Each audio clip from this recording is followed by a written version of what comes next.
Welcome to the very first episode of The Cost of Money, a show that actually looks into the literal cost of money as well as the abstract sacrifices that we live out day to day for the pursuit of money in our own private pursuit of happiness. I'm joined here by my co-host Ariel. Hello. And our guest of honor, Sharpen, aka the Grim Reaper, who's in all blacks. Because he feels that gloomy vibe. And in this inaugural episode, we wanted to both explore the eccentricities of this character Sharpen, this abstract person that is very foreign, wouldn't you say, Ariel? Yeah, 100%. Yeah. When did you know that he was not normal? Strange. That he might have been dropped? A couple times. on the first 10 minutes of talking to him, yeah. But through text, you can't really tell. That's true. You can't tell. He's a little more normal on text, but. Okay, you got a chance to get to know him via video for a long period. Yeah. Phone. Zoom calls. And then, what was it like to actually meet this character? It was interesting putting because you see behind the scenes when you're actually meeting him. Yeah. Than when he's on video, just getting the job done. Was it what discoveries have you made about this person that was 2D and now has become 3D in your life? Oh, this guy's a genius. Every time I talk to him, I just notice that more and more and more. You already know he's a genius from the calls. Right. But talking to him behind the scenes, what he thinks, what's going through his mind is just... it's good that we're following him. Exactly, because that's why we're here, because we're not three average individuals, we're actually two average individuals with one extraordinary individual. With a ghost. And we're here to explore the treasure chest that is his mind and share some of the private conversations that we have. And this has actually been something that we've all independently thought, hey, why not take these conversations that we are so engrossed and so entranced in and share them with the rest of the world. And this is the manifestation of that, an unknown journey with an unknown destination with really no end in mind. So with that, let us cover the topic of the very first podcast, which is you had an idea to create a podcast of your own to talk about the world of money, something that is the unofficial governor and ruler of this planet, in the sense that we all are at the mercy of this concept. Really, it's more of a concept than it is a physical, tangible thing. But speaking of the physical, tangible thing, your agenda in creating the Cost of Money podcast was to cover the literal cost of money. What actually inspired you to consider that particular aspect, which is a one fraction of what most people think about when they think about money, is not how much did it cost to make a dollar bill, but rather what can I buy with a dollar bill? Thank you. What an introduction. Thank you for the... I hope I'm audible. Yeah, you're As audible. long as I'm audible, it's good. Thank you for the introduction, gentlemen. You guys have made my dreams come true, because I've been meaning to do this for a long time and never have mustered up the focus to be able to do it. So the fact that you guys are dragging this to happen is admirable. And At 5:01 a.m. on a Sunday night, It is Monday morning. We are in IST. It is 5:01 a.m. and we are currently sitting in the Invest Studios trying to make sure that we get through this podcast, because we committed to doing the podcast. Yeah. So I want to thank you for that. No backing out. Say that again? No backing out. No backing out. No, it's like learning how to swim. And, truly, before you start, I think it's going to be therapeutic for you. Cathartic, Yeah. therapeutic, probably problematic for my career prospects. And I like being a ghost. I think it suits me well. I think people have made up Stories. legends. I mean, myths, rumors, however you want to dice them. It's it builds on itself, and I think that compounded over time could have really interesting impact, negative or positive. But I wanted to take this podcast to explore this subconscious of this person who I don't understand really well. Wow. And I don't think anyone understands their subconscious quite well, but I think the investigations that I've done into mine have led me only to be more confused. Although my conscious is quite clear. Oh, that's true. Yeah.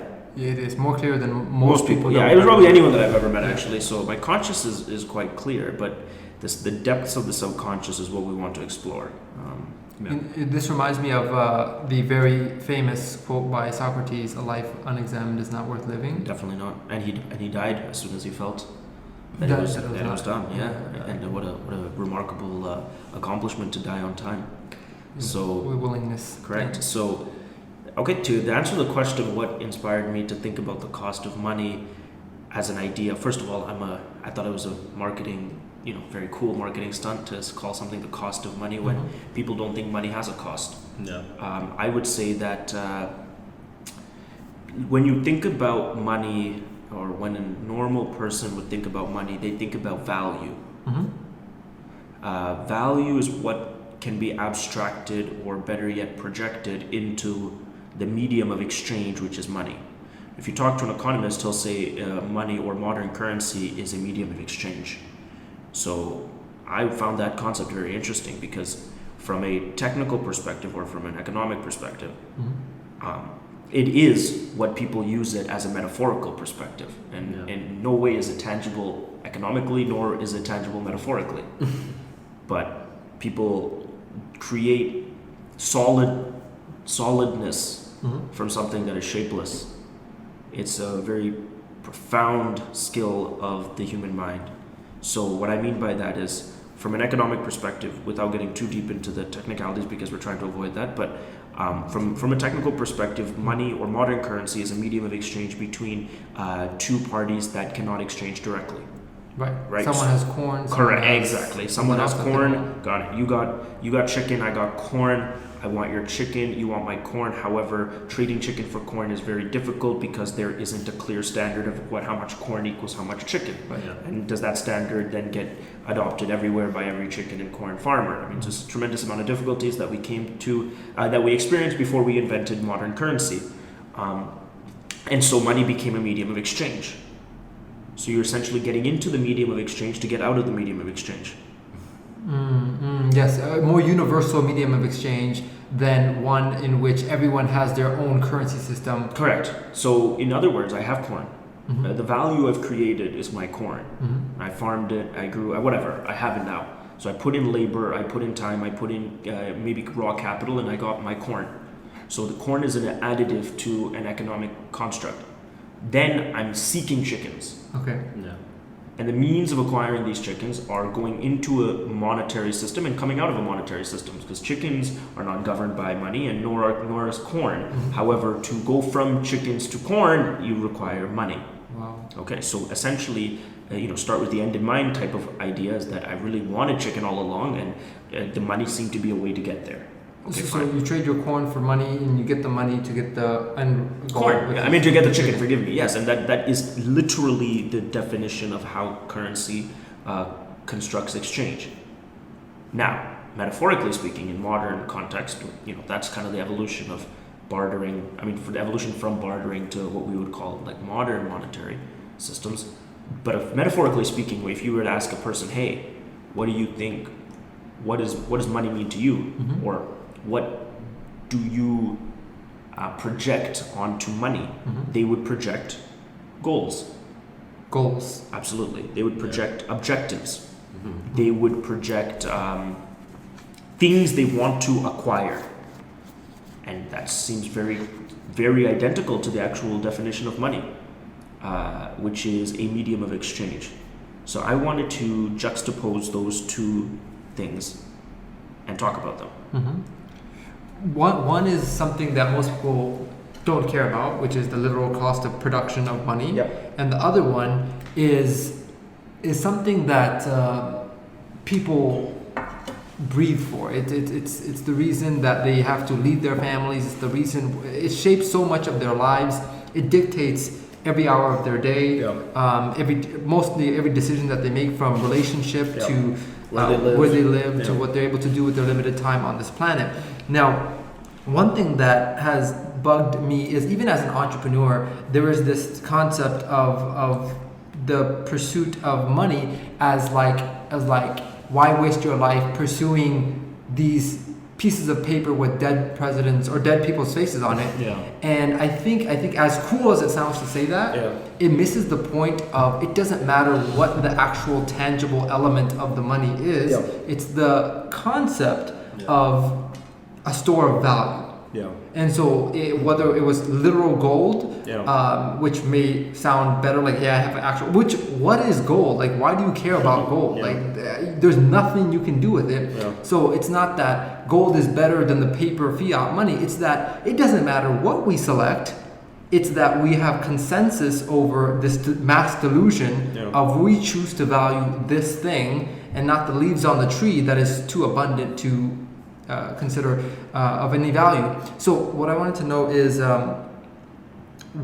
with paper money, with Yeah. the production of the actual coins and whatnot, why was that a point of interest for you, as opposed to the bigger agenda of how much money dictates our lives? I think that the self-help revolution, let's call it that. Yeah. Which we're all from.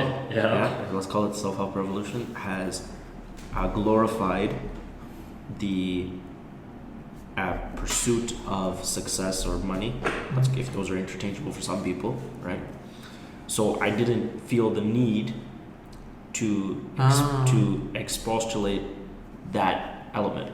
Yeah. Simply because, I mean, I would either be regurgitating information that some people have already said, or I would be contradicting information that some people have already said. And so I thought that would be more meaningless or futile than exploring the principles uncovered in the self-help revolution that are actually based in the literal construction of modern monetary systems. I mean, I think that's something that, whether it's a Napoleon Hill or a Tony Robbins or have never talked about, because it's not exciting by any means. No, it's not. But it is, as it's okay. Let me give you a completely unrelated analogy, as I do so well.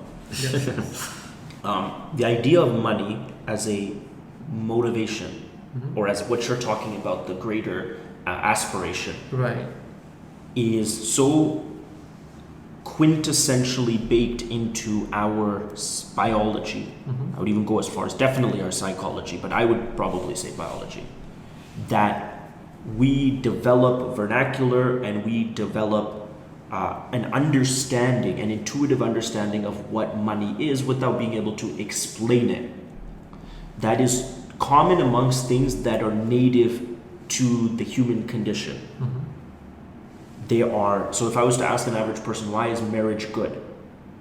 It sounds like a ridiculous question. And deep down we all know why it's good, but we don't know how to articulate that. And we can debate on whether it's good or not, but I mean, most consensus would be that it's good. Yeah. But the point that I'm trying to make is that these universal axiomatic phrases that more people agree on, that more people disagree on, are understood but not articulated. Okay. Make sense? Yes. Okay. One of the best ones that manifests itself in reality that is not money, we'll come back to this because it's the same thing, but I think analogizing this will make a lot of sense. Okay. Before we were agrarian societies, we're going to talk a lot about this. The shift to agrarianism is actually a lot of the reason that money came about, but before we were agrarian, we were hunter-gatherers. Right. Okay. One of the first weapons that the hunter-gatherers, as a species, let's say, created was, do you guys know? Spear? Yes, a version of the spear, the bow and arrow, Oh, okay. right? Because a spear would require you to be close enough to the animal to the point where it's probably going to kill you. Yeah. So, I mean, they definitely had spears. There's no question about that, right? But pointy things that shoot, Yeah, okay. right? And obviously, We still have that. different civilizations had different versions of it and whatnot, right? So you could make a very good case that the first mechanism of accomplishing your objective, which is killing the animal, bringing the animal back to eat, or killing the animal so that your family is out of harm's way, Right. one of the two things, has to do with bow and arrow, right? So what is the job of an archer or I mean, that only they would have called it an archer, but you get my point. Someone operating a bow and arrow. What's the first thing he has to do? Make sure that his tools are sharp. Yeah, I mean, okay, no, he sees the animal. He's in battle. I mean, like he's in proximity. Yeah. The animal might not see him, but it will. I mean, as soon as he takes this first shot, clearly now it's game time. Yeah. So what does he do? What is the actual function of archery? To, What's the first thing you do?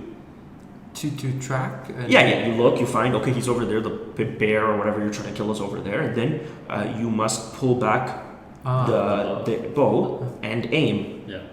Aim. And aim, okay. So you can make a very good argument, or lots of anthropologists have made a good argument that the function of aiming has become, or is, because of the fact that all of us did it, based in humanity now. Oh, aiming. Aiming. Goals. Exactly.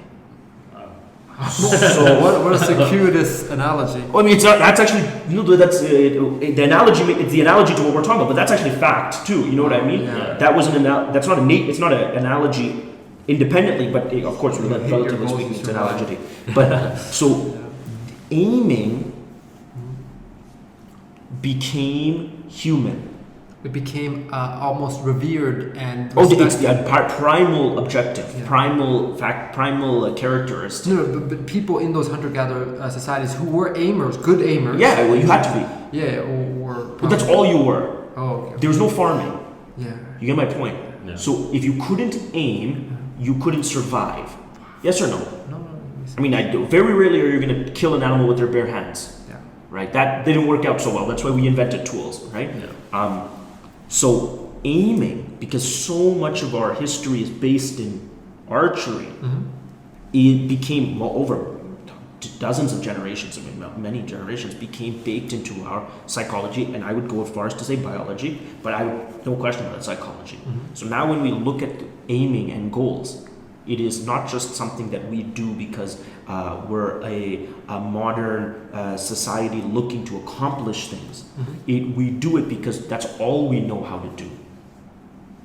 We only know how to clarify, aim, and attack, or try to conquer. Yeah. Okay, fine. That's a mechanism. We can talk about many of these archetypes of where the function of evolution, both biologically, but in this case, kind of like the evolution of civilization, tied into many of the aspirational things that we take as aspiration are actually human. Okay, I would put money, language, aiming, religion, all in that basket in different verticals. We could explore them on different times, but coming back to money.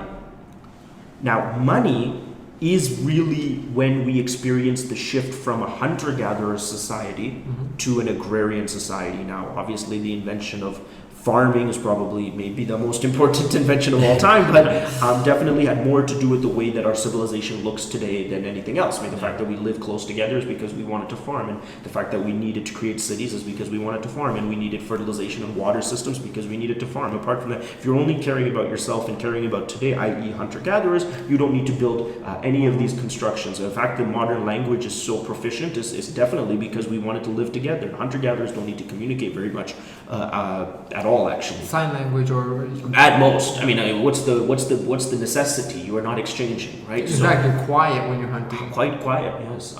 So now, as we're shifting into an agrarian society, and obviously different parts of the world shifted in at different times. We're talking, obviously 10,000 plus years ago. We're talking a long time ago. Now, what happened was the ability to diagnose value became clearer. Diagnose. Yes, okay. So before a man goes out, aims, kills, comes back, everyone that saw that happen or at least knows that he went and did that can diagnose, hey, he did that. Yeah. But they can't really diagnose much more. Yes or no? Right. Can they diagnose tremendous difference between him and the next guy that did that? Just seeing their No. kills.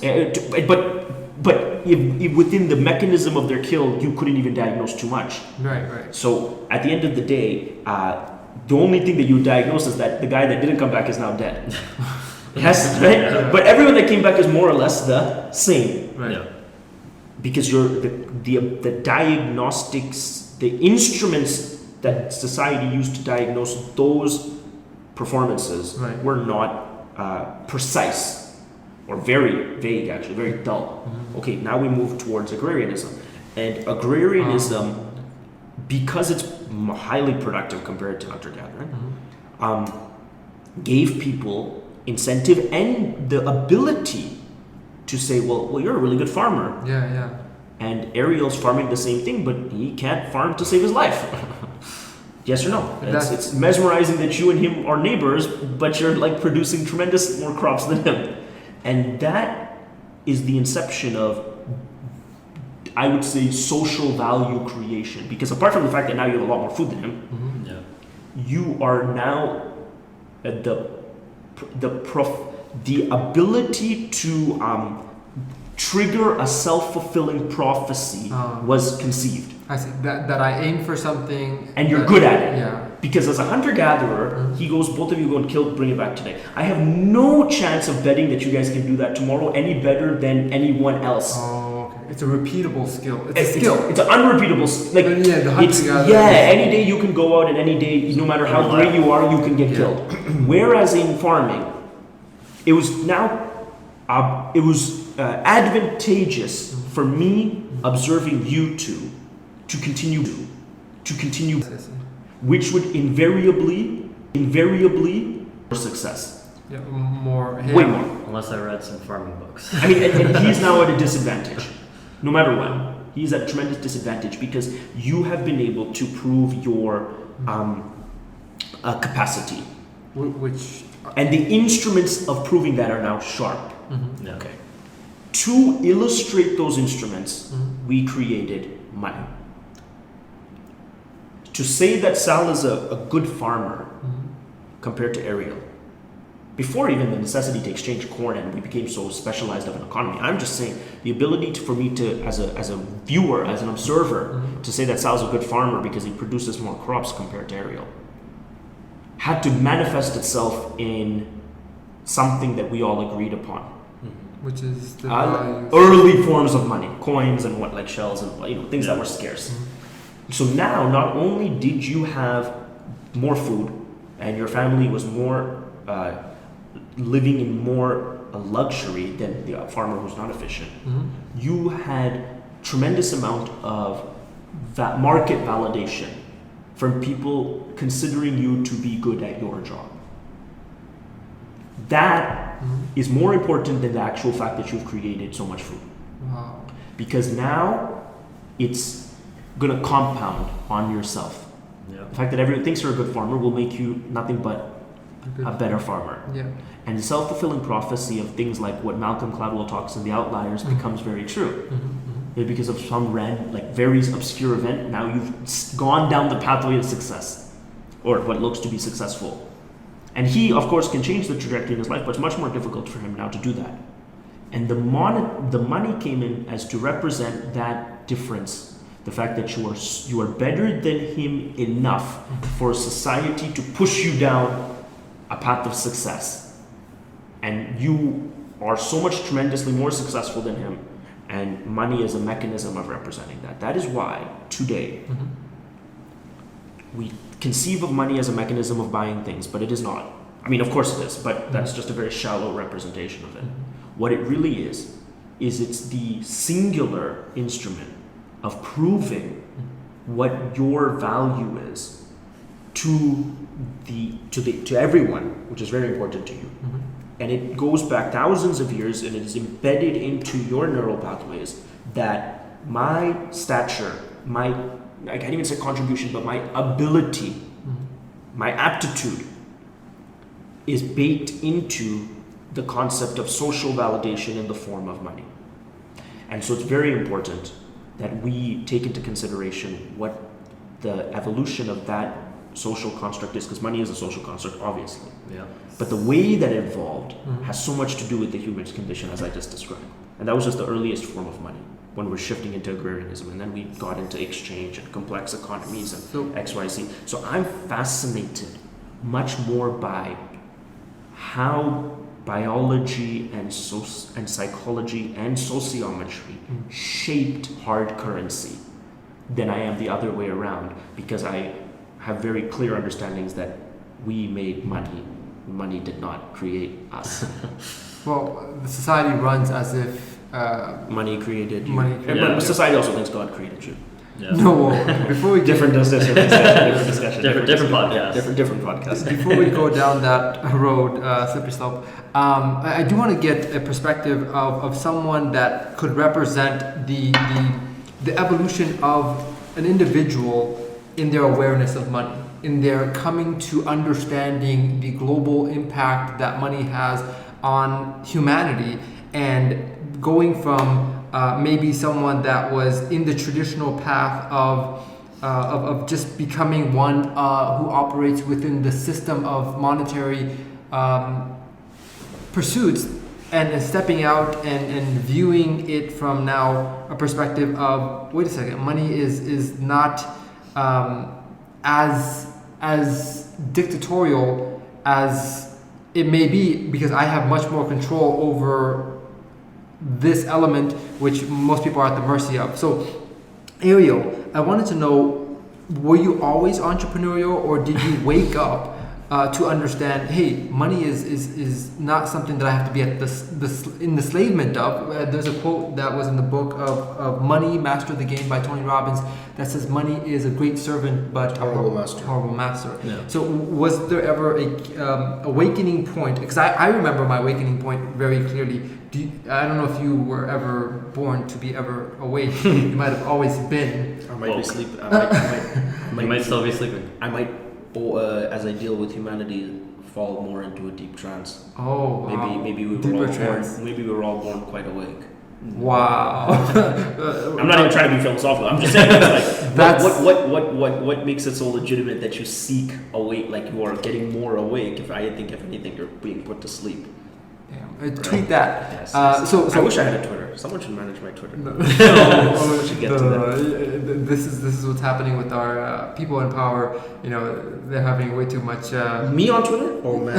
No. Tell them 1600 Pennsylvania Avenue. I'm coming. I'm coming. So Ariel, Yeah. was there ever a turning of your mentality from being in the enslavement category of which is mass majority of the world, to now saying, I'm going to make money a slave and Tool. then become the master, a tool, Yeah. which, yeah, Funny enough, Um, that's what we use to conquer.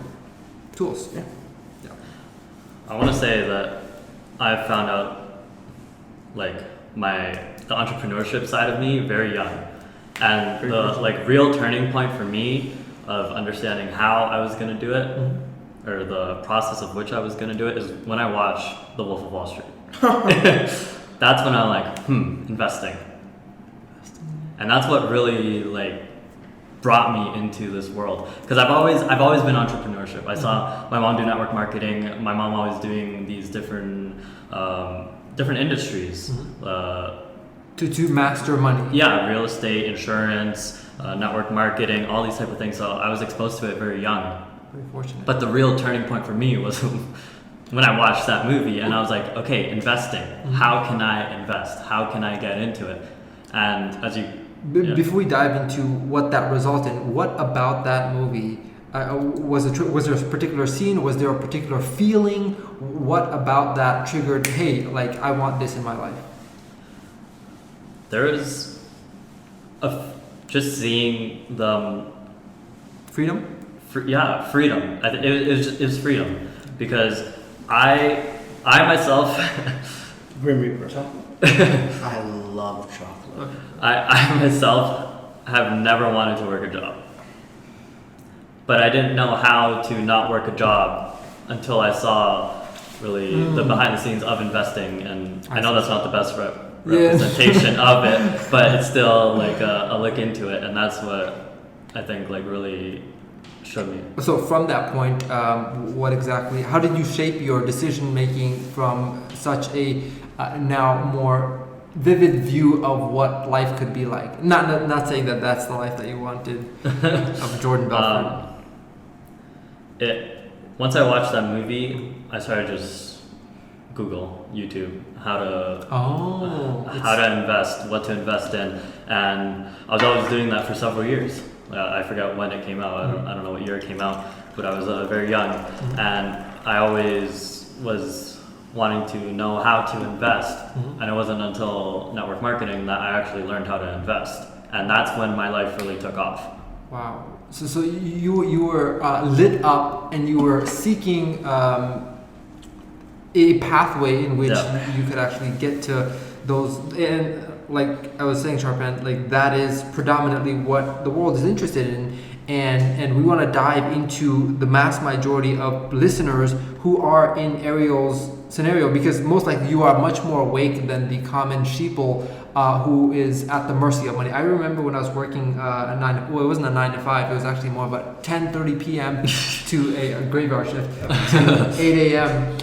Eastern Standard Time. Yeah, Eastern Standard Time. The only time zone that exists. I don't know that I don't know what the time zone is. Yeah. Just Eastern. I remember when employees would come in, they wouldn't talk to anyone, run to the punching in, Yeah. and then once they're on the clock, at the mercy of the clock, the Yeah. mass the enslavement of the clock. And I think, Ariel, you woke up to that much sooner than most of us. Yeah, at 14, I had a factory job. Holy moly, you had a job at 14? Yeah, When was and your first job? I always When was your first job? When I was in high school, maybe 15, 17. 16. Yeah. Yeah, no, it's factory job. and I was in paper, but like still I hated that. Oh, so the sooner you get to hate it and start seeking a pathway, Yeah. the better. So, Sharpan, what exactly would you say to the other side? Well, let's cover the actual side that spawned this name of the cost of money, which is the production of fiat currency. Yeah.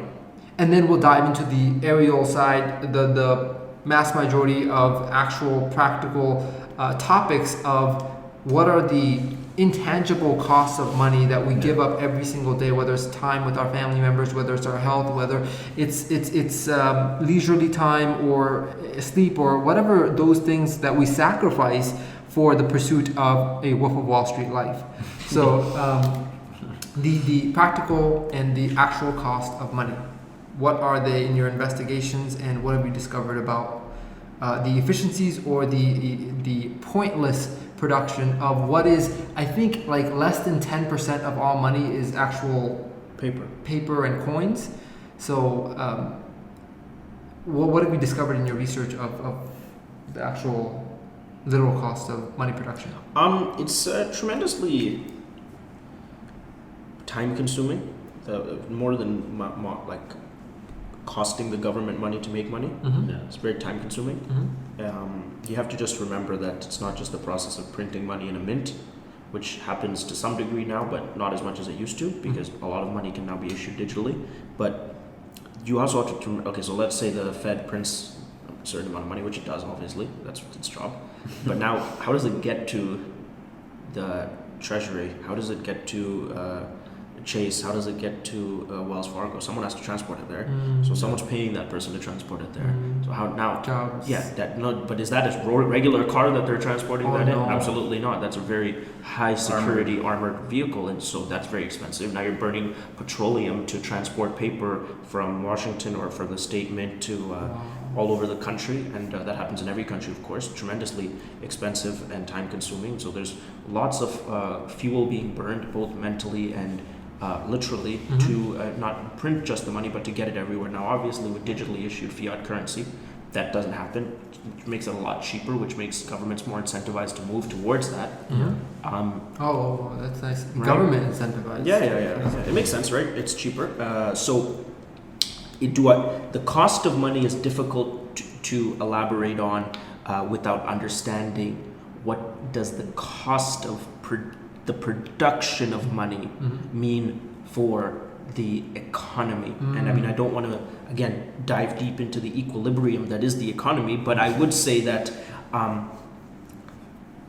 if you are unaware of how money production effectuates, I find it difficult for you to obtain mastery over what you deem to be the great master. Yeah. I love the idea that some guy is watching millions and millions of dollars being printed right now. Yeah. He's a security guard. Yeah. I think that's a fascinating idea.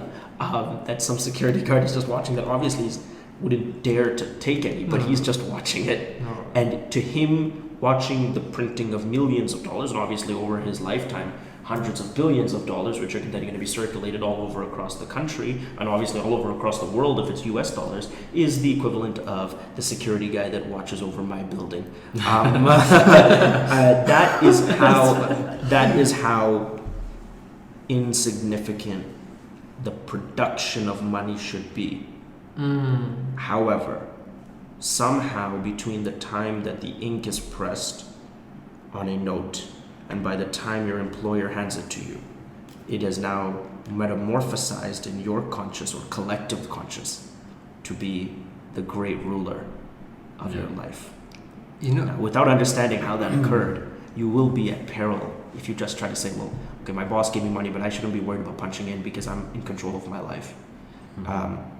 You can very well say, Sal, I'm in control of how I feel right now, and I can make my mind a deterministic machine to do that. And I can say, that's great. I'm going to go outside and turn on the air condition to the point where it's blistering cold. And you will think of your own accord that you stood up and got a sweater. However, I control the parameters that led to that. Absolutely. And so if you want to dismantle your mental fortitude, your mental servitude, you must first understand why and how these systems were put into place, for better or for worse, and that has been my fascination. Well, let's talk about that, because I think both Ariel and I are, as entrepreneurs, both fascinated by the influence of money and the behavior that it leads to. We see both behaviors in us that are dictated in the pursuit of money, and we also feel to some degree that we have woken up to at least the most rudimentary way of earning money, which is trading hours of your life for a set fixed return. At least we've evolved to more of an exponential rate of return, the concept of making money in our sleep. What would you say that shifting from, because you did work as an employee and maybe you didn't have an employee mindset because of the influences of your upbringers. You've had friends that are employee based and have no plans of becoming an entrepreneur. What would you say is some of the big differences that you've noticed about employee mindset and entrepreneur mindset that has to do with money or the perception of money? For one, employees, they love their comfort and the security of receiving that paycheck every month. And that's what I think keeps a lot of people from going to the entrepreneurship side of the whole money-making spectrum. Well, when you say the safety and comfort of getting money on a weekly basis, I've been in some very harsh places as an entrepreneur, and that sounded very comfortable. I wouldn't mind getting money, but there's of course a reward for the other side. So take us through why an employee would think about something as ridiculous as letting go of a stable income, go through a hellish time in their life of living as if they're back in college or just on very little finances, and I think Elon Musk said that being an entrepreneur is like chewing on grass and staring into the abyss. And so why would someone go through that? What's the reward on the other side? What has it been for you? For one, it's been freedom. I mean, right now I'm in India. If I was working a job, I would not be here. That's one thing. Have you gone through the agony of the harshness of entrepreneurship? Because there's a lot of sex appeal to entrepreneurship.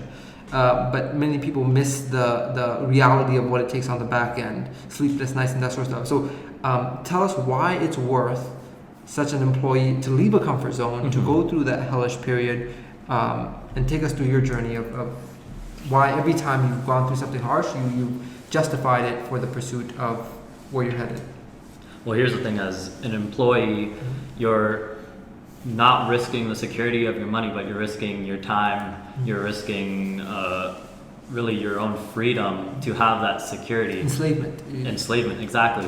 But as an entrepreneur, you're risking maybe 2, 3, up to 5 years, maybe a couple more of harsh conditions like no sleep, very little money, and just people not believing you and stuff like that. But not having friends. Not having friends, yeah. I cut off 95% of the people I used to talk to because they weren't the same mindset, same frequency, and that was bringing me down. So when you go to the entrepreneurship side, you're risking the initial couple of years to now be free for the rest of your life. There's a quote that best captures that. Do you remember what that was? Work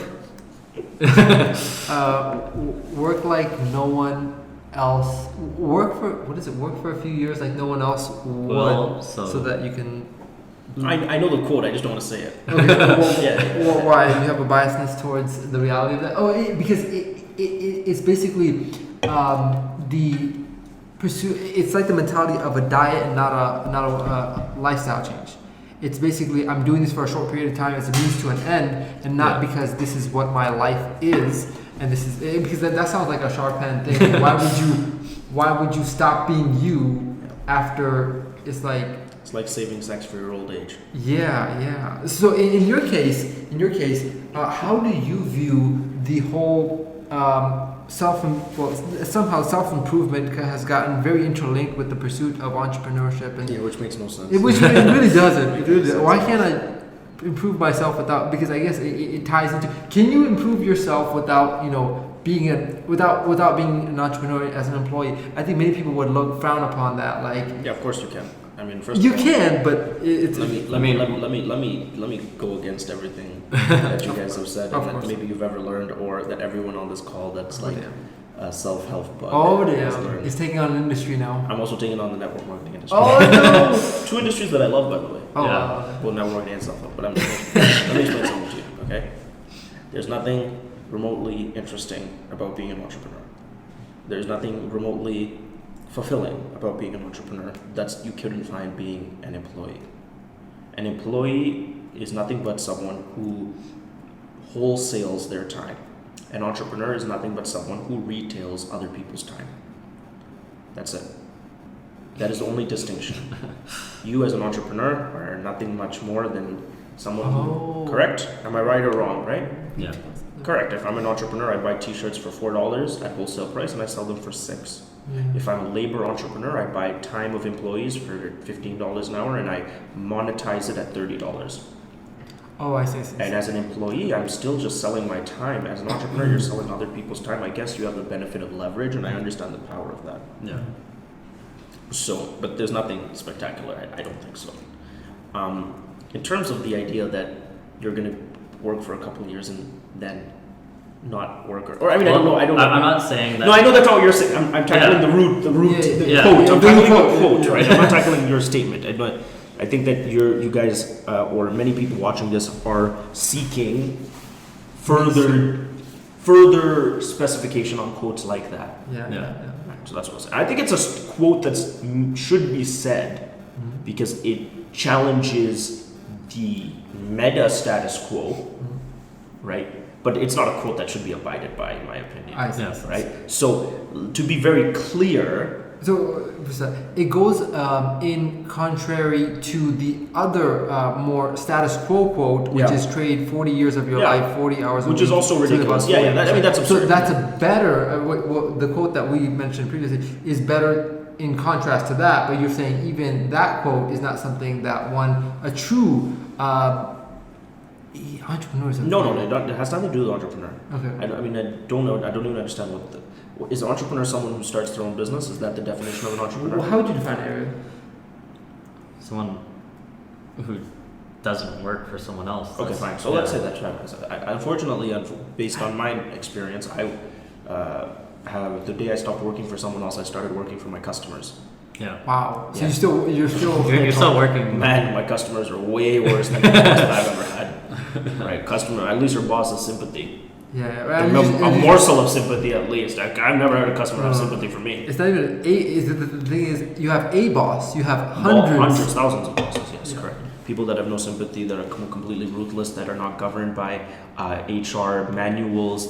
These are customers. They're not satisfied with your performance under any circumstance. That are continuously comparing you to your competitor. I mean, it's not. That's It's horrible. Why would you want that? Yeah, If I'm a gonna boss- go get a job. if a boss treated you like customers treat entrepreneurs, then that boss would be severely reprimanded by any formal union or whatever regulates them in that specific jurisdiction. So let's start with that fact, okay? My friend Mustafa, who me and him have started a very interesting company together, had said that, when I used to work for someone, I used to use the bathroom freely. And whenever I started my own business, I can't take a piss without closing my store. And that is the reality of the situation. Let's just lay that out there. The glamour about being an entrepreneur is absurd. Now, why do you do it, or what is it? Some great seek, some sense of liberation? Let's say, I would say not. The format to financial freedom, I can diagnose on this call in 10 minutes. Not 10 minutes. I need 65 seconds to show you how to achieve financial freedom. It has nothing to do with me. I would absolutely never trust myself with providing financial freedom for anyone else. So if your goal is to become relaxed in the realm of money, being an entrepreneur is the dumbest thing I've ever heard in my life. Being an employee is pretty dumb as well, in that concept, because financial. I don't want to use the other F word because I hate that word so much. Yeah. But financial, Independence? financial peace. Peace, okay. Okay, financial peace is not something that is predicated too much on skill, nor is it predicated too much on some ingenious decision making.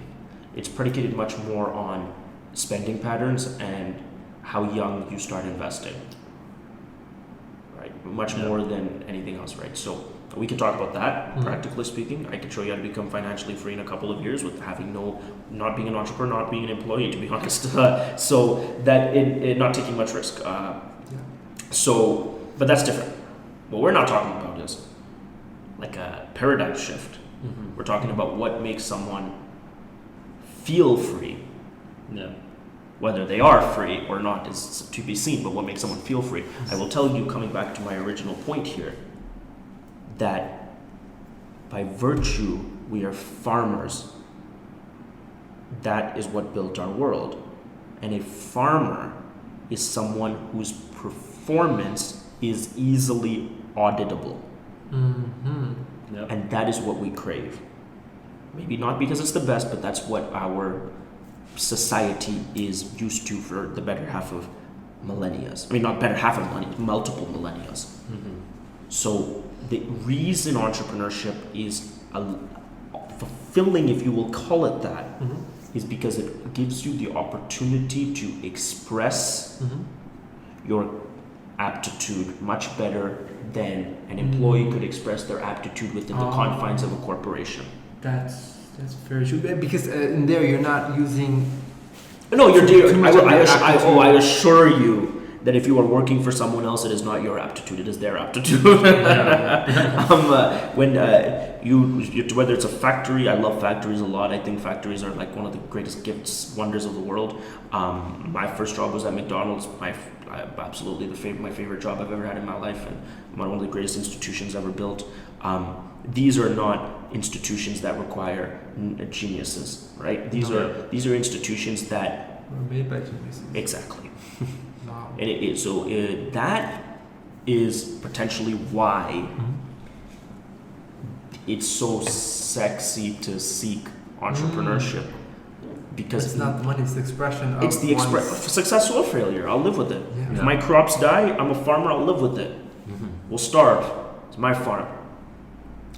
That's so interesting. Would you agree, Ariel, that if one is like a sharp pen, and especially with the philosophy that he just said, which is completely taking out the factor of the monetary value of what you have in your bank or the income stream that you're producing, and are in more of a creative state of let me express my intellect, my ability to shape my environment, my reality, and that sort of stuff, that the ongoing pursuit of that actually defies and eradicates the quote of work relentlessly for a few years so you can live unlike the other people, because you have people like Elon Musk that for some idiotic reason he still outworks 99% of humanity. And it still gets up, period. Still don't know how. Yeah, I still don't know why. So would you say that someone like that or the mentality of that would be a better approach in the field of entrepreneurship as opposed to the Instagram drooling facade of just working a few years? Yeah, just working a few years, but with an end in mind, with a lay on the beach, laptop lifestyle sort of end in mind, or this, what Charpan mentioned, the expression of one's intellect and creativity. Yeah, I totally believe that way of looking at entrepreneurship is way better. Why is that? Because it's because I also have, like Sherpan, an addiction for working. And I don't know, even if I have millions and millions and billions of dollars sitting in my bank, I don't know what I'm going to do if I retire. Oh yeah. Like what am I going to do? Yeah. So working is always going to be something that I like. Yeah, go ahead. Because I don't even know how to describe it. Is it the word working? Because working has been so contaminated with being looked down upon that I don't think when you are truly passionate and obsessed about something that it should be something equivalent to someone who is in enslavement and has to punch a clock. Why is that thing and the thing that someone lights up and jumps out of bed for called the same thing? I don't know that it is called the same thing. I think in English, in the English world, that we typically diagnose anything that requires kinetic energy as work. Yeah, that's true. Right. Even in physics. And that's the reason. I think that's the issue, right? Yeah. I think that the lingua franca of our sciences have constructed that. So that's fine. God bless that. That's fine. Not an issue. I think a better way to illustrate why that's demonized is because the pursuit of work without risk is stripping one of his ability to fail. Yeah. That might be the most devastating thing possible. Not the ability to succeed. I don't think the ability to succeed is so important. I think the ability to fail is much more important. I mean, what are you living if you don't fail? Yeah. To get where we are right now, we've failed hundreds of times, thousands of times. But the reality of the situation is that if you couldn't fail, let's put it like this, right? You're learning to walk. I mean, I don't want to use a stupid walking analogy. I'm going to take this in a complete. You've never heard an analogy like this one. Imagine you're learning to walk, right? And the idea is, the baby's going to fall until he does all that. Screw all that shit. Fuck that shit.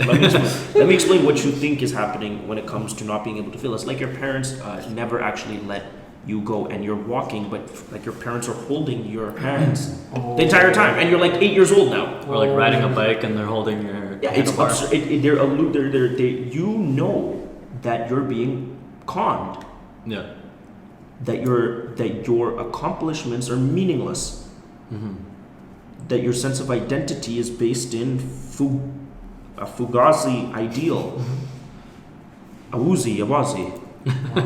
There's a connection between the comfort that Ariel mentioned, the almost risk of not being able to fail. That's a tremendous risk. And the third part that I'll add, which is if you cannot fail, you cannot grow. Exactly. And if our human physiology and anatomy was stunted from growth, we would see that as an abnormality and a disorder to be treated. But we seem to operate in a society in which the objective is to get a set of skill in the institution of education and stunt the ability for you to grow up in ways that best express your individualism and what you have to offer in a confinement of do not take risks. Taking risks and being there's a funny joke in the medical field because I come from the medical field, which is this is a funny joke. Let me see if you guys can get this. What do you call creativity in the medical field? A unemployed doctor. Yes, so but not just an unemployed doctor, a lawsuit. Oh yes, there we go. So it's worse than an unemployed doctor.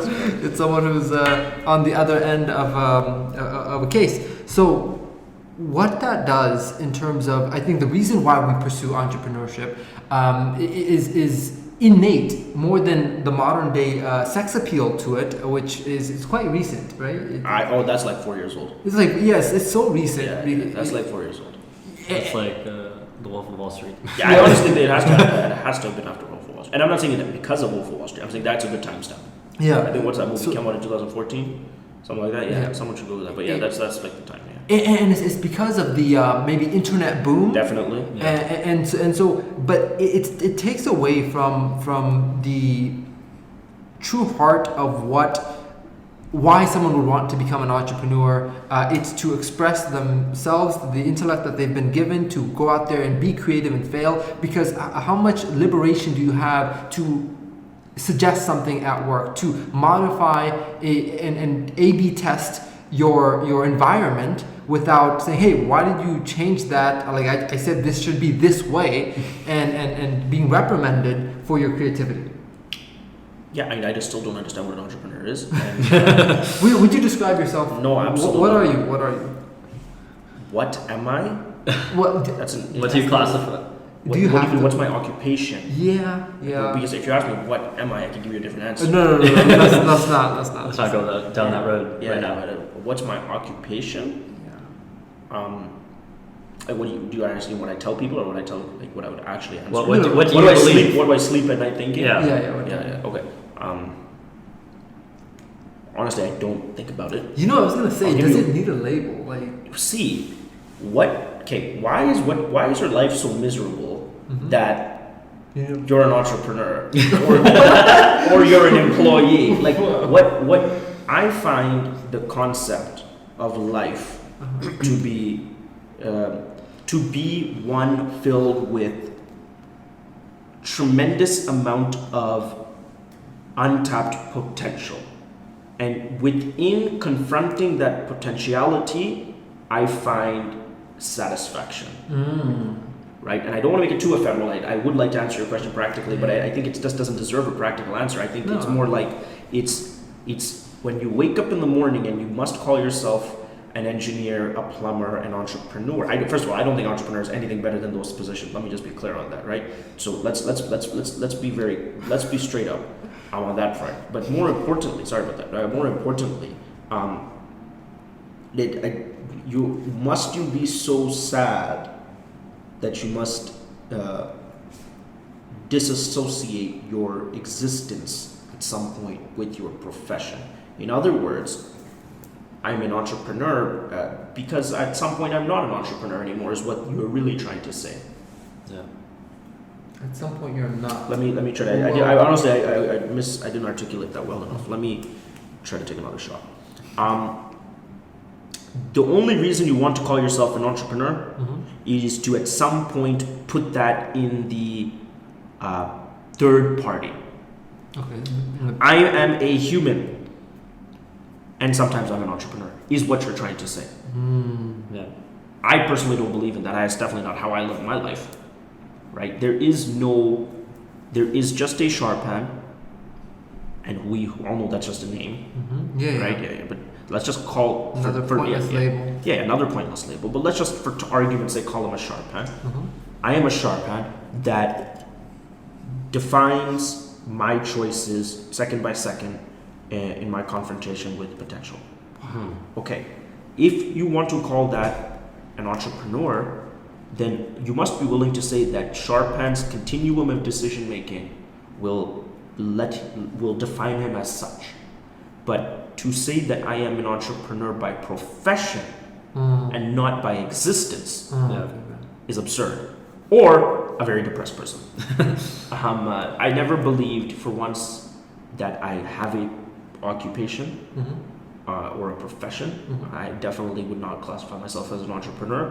I am someone who who is trying to make the right decisions Mhm. when confronting potential to optimize for Mhm. self-gratification. Now, typically, what you would deem as an entrepreneur optimizes things in a very specific way. Mhm. They optimize things to absorb higher risk. They optimize things for credit. Entrepreneurs are hyper credit focused people. Mhm. Yeah. They optimize things in first principles because they like to see that, hey, is this the way that it should be, or is this the best way to do it? Mhm. So definitely there are characteristics that pen entrepreneurs together. I'm not denying that. But to say that I am an entrepreneur without saying that entrepreneur is I. Oh, okay. So The makeup of my matter Mhm. has entrepreneurial tendencies. got it. Yeah. Got it. That's a better way to put it. But I never for once turn that off. Right. And not from a time perspective, but even in a day perspective. The fact that when I go to take a piss Mhm. in a urinal, wonder why don't we transform this energy from my urine into electricity, Mhm. is the same person Mm. that looks at like a global exchange or something and tries to improve it. That is not something that I do for money, nor is it something I can even control. It's your I nature. actually wish sometimes I could turn it off, and it is impossible. Yeah. Wow.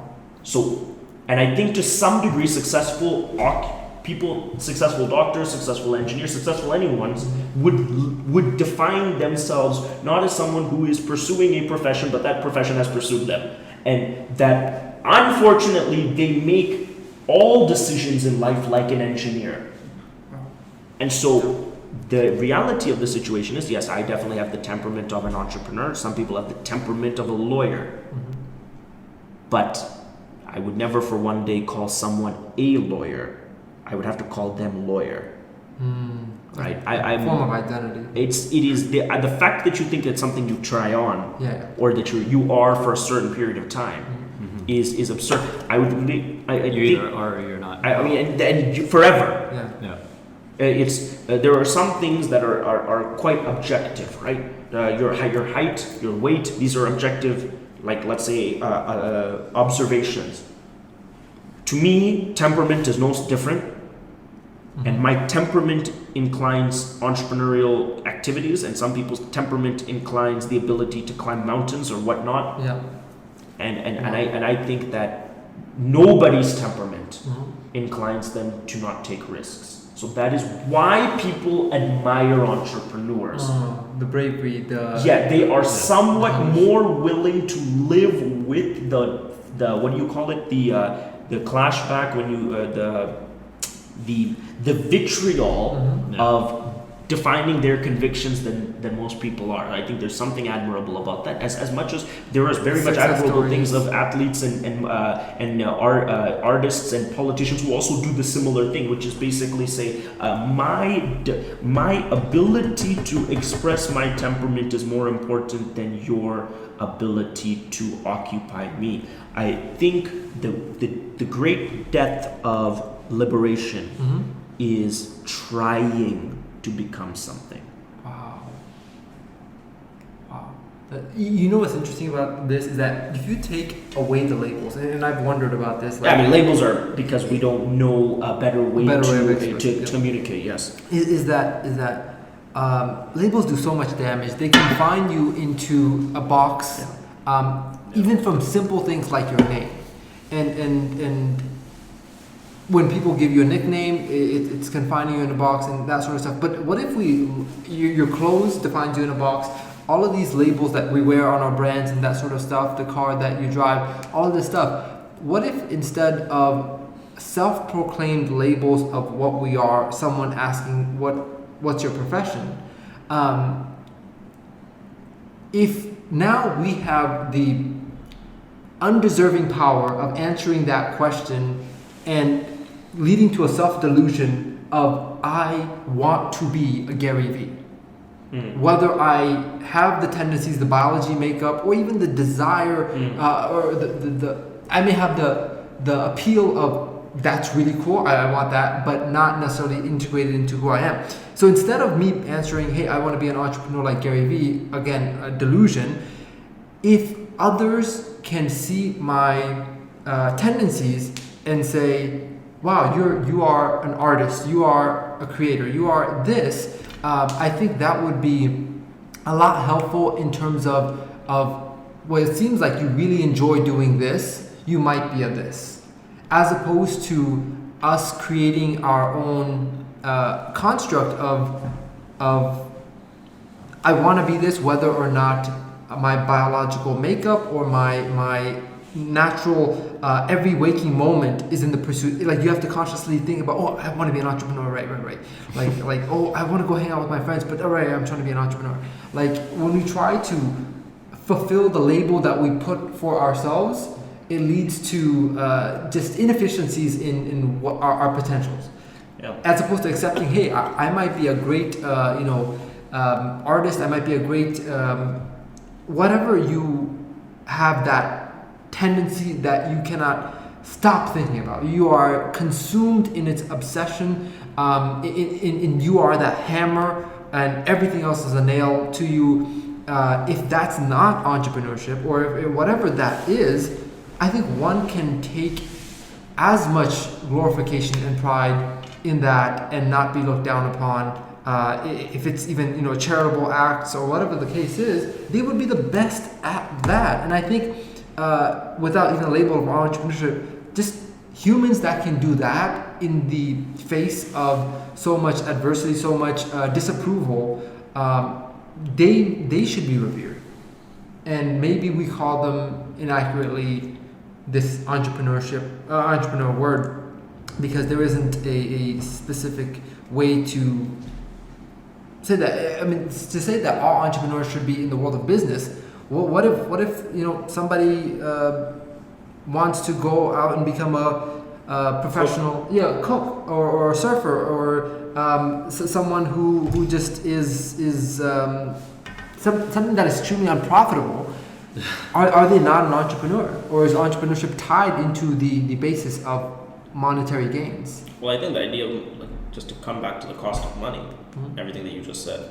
Yeah. I love the idea of money, not because I think money is cool at all. I actually think it's quite ridiculous, but I love it. You don't need to ask me who I am. You know who I am. Yeah. No, but let me expound on that. That was just an arrogant statement. Let me expound on it. You know who I am within microseconds of encountering me. Yeah. There's everyone, but obviously people that are more prolific are saying it in a positive light, and people that are less prolific are saying it in a negative light. But I would say this: you know who I am in seconds of encountering me. You definitely don't need to ask what I do. I mean, if you pull up in a IA to the Ritz-Carlton, you know who I am. You don't need to go and that's why money is important, not for yourself, but for other people. Yeah.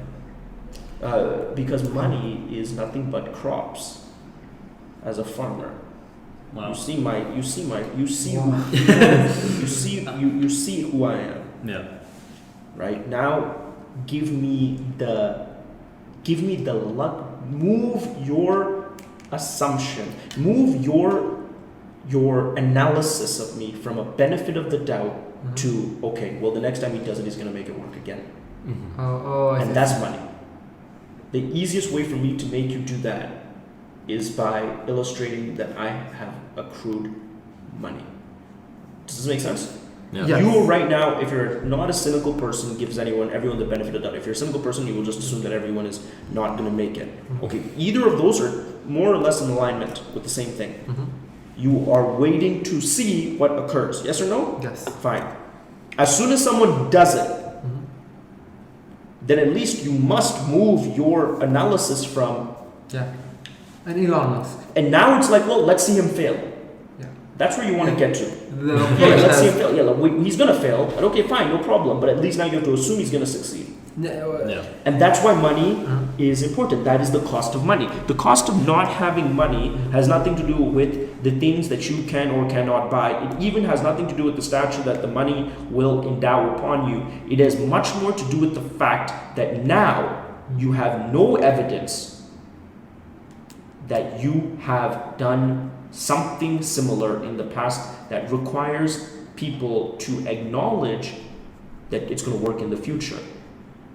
Yes or no? Of course. And now that changes your entire trajectory, changes your networks, it changes your perception. Yeah. So the idea that I actually do think money is more important than occupation. Does it make sense? Yeah, of course. I do. I believe Yeah. that I would rather know how much money you have than know what you do for a living. That will tell you more about the Your person. temperament Yeah. and your capacity, Yeah. right? Because see, if you walk in here and we can all define we have a certain amount of money, like we all have, let's say $500,000, I can very easily tell how you made it. That's not going to take me a long time. Right. You're going to sit here talk about computer science all the time. It's not going to be too Yeah. difficult for me to assume like, oh well, he's now. I defined your capacity to succeed first because of how much money you have. I see. That is an objective. That's an objective analysis. Right. But then I was able to analyze further to see, well, which vehicle did he use? As opposed to you coming and proving to me that you're a great computer scientist. I honestly don't believe you. No, You gotta work backwards. Yeah. You gotta work backwards for this one, Yeah. right? Going to the gym doesn't mean much. I went means a lot. Yes or no? Yeah. Yeah. That's why money, I think, is primal. It is primal. Breaking it down to what you said is the manifestation of the things in your life is like synonymous to the crops of a farmer. To here's what I produced, here's what I've been able to produce, and going from, I'm sure both Ariel and I have faced tremendous amount of doubt from our friends, family, and everyone that has seen us go from a line that is meant for the end result being where the comfort zone is, to something that has allowed us to prove ourselves in contrary to the mass majority, and then have now another bias of let's see him fail, As they should. as opposed to you can't succeed. That's all you want in life. The more you succeed, I notice that the more people want you to fail. Well, that's glorious. Yeah. Wow. That's how you know you're succeeding. That's all you want to get to. When people want you to fail. That's all you want. Yeah. If you are there, you have done Yeah. what you set out to do. And we'll in the brief final section of this, we'll cover the other side of the cost of money, which is in the pursuit of the exploration of one's creativity and intellect and expression of value. What do you find is reasonable sacrifices? What do you find is not worth sacrificing? And is there a balance or harmony between one's profession, if there is such a thing, which he's shaking his head indicating that that's some made up stuff, and the rest of life? Because even in entrepreneurship, there is the work-life balance, which according to you, why is there a separation between who you are in the work category and who you are in the life category? Is unified. So what is what are the costs of money in the intangibles of someone who is You mean tangibles, no? no intangibles? Intangibles, Yeah, okay. time, energy, relationships, all of that stuff. What is worth those sacrifices and what is not worth? Well, money's not worth shit. I mean, if you're doing anything just for the accruement of... No. If you think it's... Like, that's why I wanted to... We spent the first whatever amount of time defining the fact that this has nothing to do with money. Right, Yeah. the It value also- system. Okay, perfect. It has nothing to do with accruing things. Yeah. It's ridiculous. Does this make sense? Yeah. So let's be clear here when we say what the objective is. The objective is as simple. I loved, if you want to practicalize it, what you did on that last sentence, that should be the fucking, the name of this video. How do you go from reasonable doubt to when is he going to fail? That is money. Yeah. You are only searching for money to obtain that. Yes or no? Oh yeah. I mean, you think about it, like let people think about it a long enough time. Yes. I have no money means, boss, you've never succeeded. You look like a failure. You clearly have no track record. Yeah. Wow. So That's you your will track- fail. I will assume you're going to fail until you prove me otherwise. Someone that has money, okay, somehow this prick succeeded. Yeah. Now let's watch him fail. That is it. But that difference, that tiny little shift, is all that we desire. Yep. So what I'm asking is Now, I wanted to just define that because so people don't misconstrue that we're talking about money in its shallow, Yes. nasty format, Yeah. lying on the beach type of stuff. By the way, guys, most beaches around the world are free, and most beaches are like hot, and you tropical. You can go now. Yeah, that's true. You trust me, you can go now and live there forever. It's probably cheaper than living in whatever city you're living in. Yeah. Have you heard about the analogy of the fisherman and the MBA No. graduate? No. So an MBA graduate is walking down a pier. He sees a grandfather with the grandson Yeah. fishing in the pier. He sees that the grandfather has caught a lot of fish. The MBA graduate, strutting his new knowledge, says, you could begin to sell your fish, and if you know the best spots to go catch the fish, we can hire more staff and we can catch boatloads of fish. And I have a distribution plan, and we'll sell fishes internationally. And the grandfather kept asking, then what? And he said, then ultimately we would have a big office and all this corporation stuff. And then what? Then we'd probably sell our company. And then what? Then you'd have millions of dollars to spend time with your grandson. Yes, which I'm already doing. Yeah, To go back to fishing. exactly. So Well, that's a ridiculous, quite profound analogy about how ridiculous the Yeah. pursuit of money for the purpose of money sounds like. Yeah. Okay. Now, the pursuit of money for the purpose of shifting that paradigm. Yeah. Oh, everything. what's that? Oh, everything. Sacrifice. Just die doing it. Yeah. Die doing it. I don't understand. I would never be able to comprehend what wouldn't fall under that spectrum. And that's why we're 13,000 kilometers away. I mean, that's not nothing to do with that. I don't even look at it as such. I don't look at that as sacrifice. I have no concept of sacrifice. What is sacrifice? Are you insane? Like, sacrifice is doing something I don't want to do. I've never done something I don't want to do since I was 18 years old. I'm 13,000. This is no. I'm not 13,000 kilometers away from what? Oh yeah. I'm here. You're here. When I'm somewhere, I'm there. Like, that's me. Yeah. Like, you know who I am. You know where I am, and that's it. Like, that's bottom line, point blank. Period. I'm doing it. Yeah. So I would think that it's insane to think that you're sacrificing. You were not sacrificing anything. Sacrificing is like the government forcing you to go to war. That's some sacrifice shit. No, hopefully this is enlightening for both Ariel and I about just how superficial the concept of entrepreneurship is being marketed as. It's a good marketing tactic. It's tremendous. Like the number one marketed profession in the world. Like doctor might have been, I think doctor's still up there. It's slowly, dude. I was on the path to becoming a doctor, right? Now I bash on. But that's obviously because you didn't you didn't do it. But like, I mean, That's because you did network marketing. no, but let's be clear. I mean, the doctor's pretty cool. He is pretty cool. Doctor's pretty cool. But then you say, okay, does he have time to spend the money, or does he have the ability to take off, or like? If you're becoming a doctor I know, it's for the probably- pursuit of money or the pursuit of time, you are like Wrong. completely a lunatic. Because I can show you much cheaper and faster ways to like make money and make time than to becoming a doctor. You become. I guess that's the part that they A doctor to overlook help. or don't. I mean, well, you become a doctor because you can't do anything else. Because you wake up with the obsession to investigate why people feel bad. Yeah. Yeah. You're a deliverer of joy. Now, that's clearly not how most people feel about their doctor, but that is what they are. No. A human being that wakes up thinking that all he wants to do is pick and prod at another human being's body is, first of all, not someone looking for money. Yeah. No one has found a fortune inside of someone's ear. Yes or no? That's for sure. Yeah. Right? No one has found a fortune ripping out someone's heart and like performing heart surgery. Is it a high-paying skill? Sure, if you think $500,000 or $400,000, whatever that means. I mean, that's fine. I mean, do you think that saving someone's life is like less gratifying than what a doctor makes? No. Of course. I mean, I will make $1 billion and never feel that gratification. Yes or no?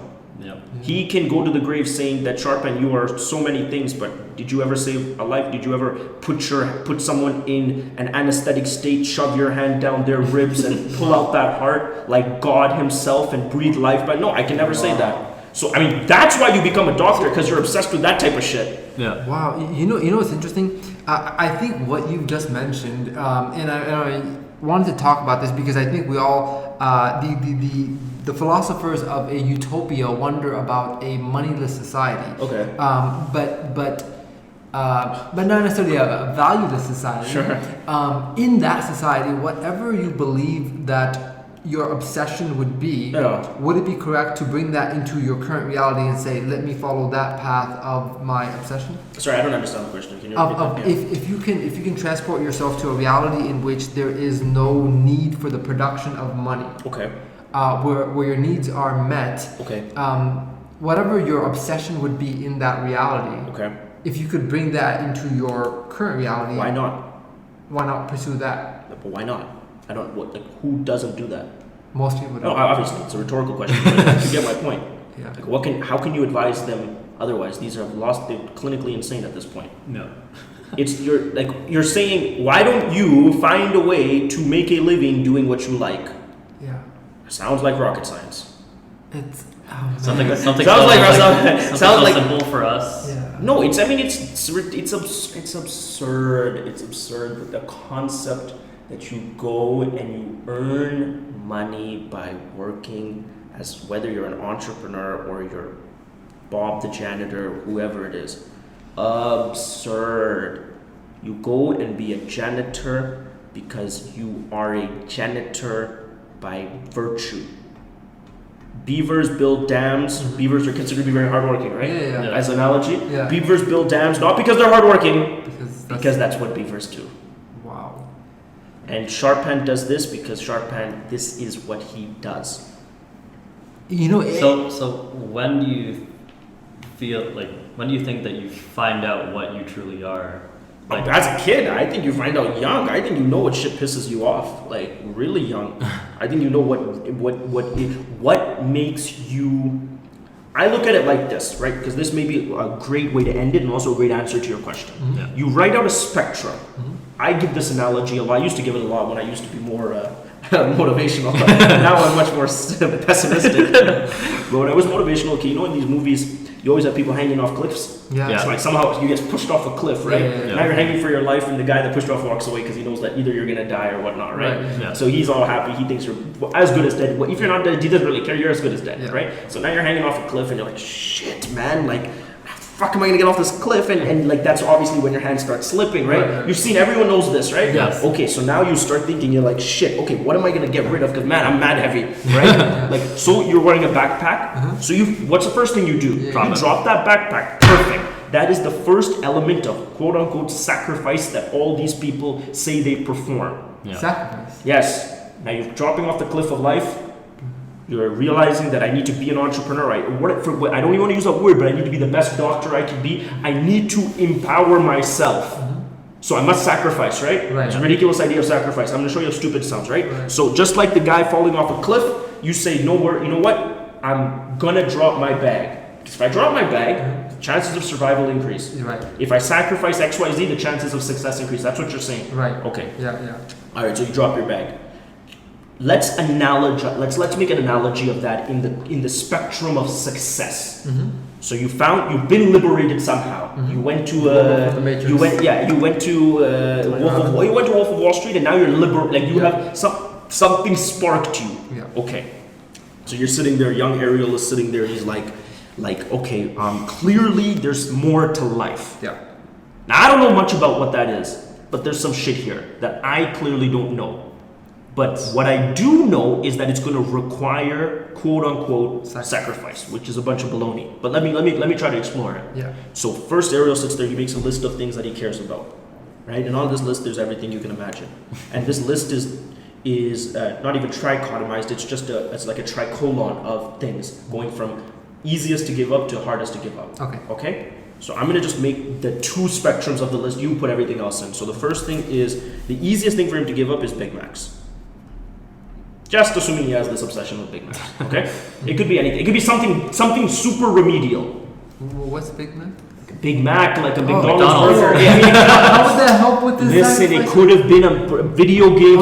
Say Something. video games. No, okay, something absurdly That's- simple. okay, You video get my games. point. Okay, now not even forget it. Let's even make it more simple than that. Let's make it something like, yeah, okay, let's go video games. Okay. Now, I actually think video games are really hard to give up. That's what's Let's go. No. Let's go something simple. Okay, Ariel currently plays on a flag football team every other Tuesday. Okay. All right, that is the easiest thing for him to give up. That's number one. Yeah. Okay, and the hardest thing for him to give up is his pulse. Yeah. Wow. What a special. You put the rest in there. Okay. Okay, so he writes down this list, and he's dramatic enough to go all the way here. Wow. He gets to that. He explores the dark part of his subconscious. He gets there, and there's a long list. Yeah. And includes deaths of family members and wars and video games and addictions, and it includes everything that he thinks he needs to give up to become this ideal of himself. Right. Okay, do we get this part? Yes. Yeah. Okay, whatever his pursuit of success is, that's really irrelevant. This is what he thinks sacrifice is. Dude's falling off a cliff, right? He tosses off his bag. That's like Ariel giving up video games. Oh.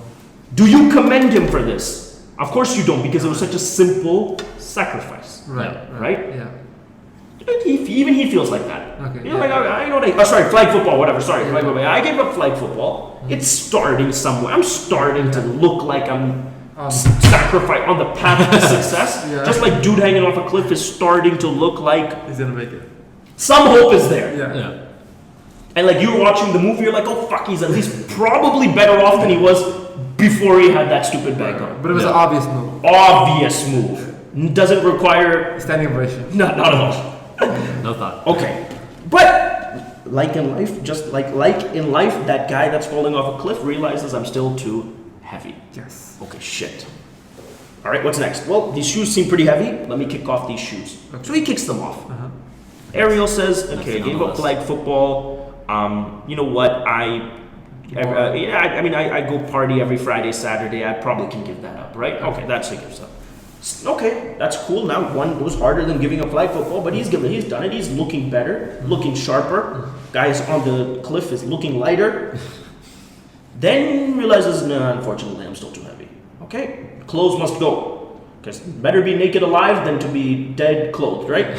So he starts to take off his pants and starts to take off his shirt. This is kind of uncomfortable for him because now he's like in the wild, like in the air, in his human state. Yeah. So that's kind of uncomfortable. So then Ariel, the success cliff, he's looking at them saying, "Oh shit, I'm not successful yet. It means I have to give some shit up." So now he gives up watching TV infinitum. Yeah. That was hard. Netflix. Yeah. That was hard, right? Netflix, TV, whatever, right? Now he's given up fucking watching TV. Shit, man. Now he's starting to feel Definitely. entitled. Pause. Oh. This is where things start to hit the fan for him and the cliff guy. Oh. He feels like because he's given up these three things, You see some results. he should see some results, right? Yeah. Absolutely. Cutting deep now. Now you're starting to be like, oh fuck, I just gave up TV. Yeah. Okay, This fine. person- I'm a committed person. All right, dude on the cliff is like, fuck, I'm fucking naked, man. It's kind of hot out here, or whatever. It's cold wherever you are. And he's like, oh shit, I'm still too heavy. And now I'm jumping all the way to the end. Okay, Yeah. I'm missing the middle steps. Yeah. Just bear with me. What's next?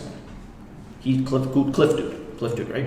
Cliff dude is hanging there naked, fucking nothing on his body, still too heavy.